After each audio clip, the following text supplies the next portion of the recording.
You send this video. Before you keep scrolling, please hear my story. And I am very nervous to share this, so. I didn't just start this account because I want to be another Christian influencer. I actually started this account about 2 years ago with my best friend. It was after an incident that occurred where I was very heavily doxxed and slandered over social media for something that I didn't do and that I was nowhere near involved with.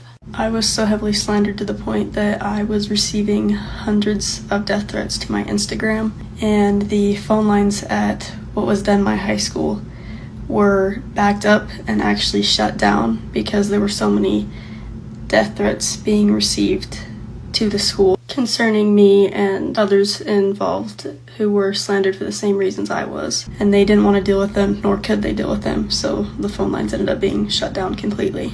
I was told to stay home from school for several days out of concern for my safety, and I was also forced to delete all social media platforms because my name and face had been blasted in such a negative, awful light across several social media platforms in front of millions of people. Because I was young and I had no idea how to handle this, nor did I really know what was going on, I let the awful things that people were saying about me get to me, and I let fear run my life. I then spent the next several weeks going through severe bouts of anxiety, panic attacks, and pretty depressive states, and I blamed all of it on one person who started the rumor. Because I was so angry, I was not acting like the person I wanted to be, nor that I should have been. Eventually, I felt God reach out to me, and I decided to trust him. He told me he knew what I was going through, and that my name and my reputation had not been tarnished in the halls of heaven, even if they had been on earth. He told me he knew what I was going through wasn't fair,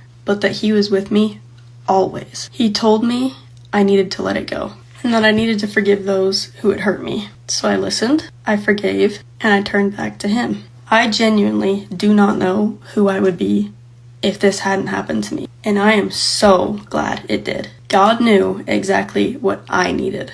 We started this account because we wanted to let others know not only of the goodness of God, but that he is always there. So if you have a story about the goodness of God, please share it. And if you want to help me spread my message, please follow this account or share this video. And always remember that God loves you.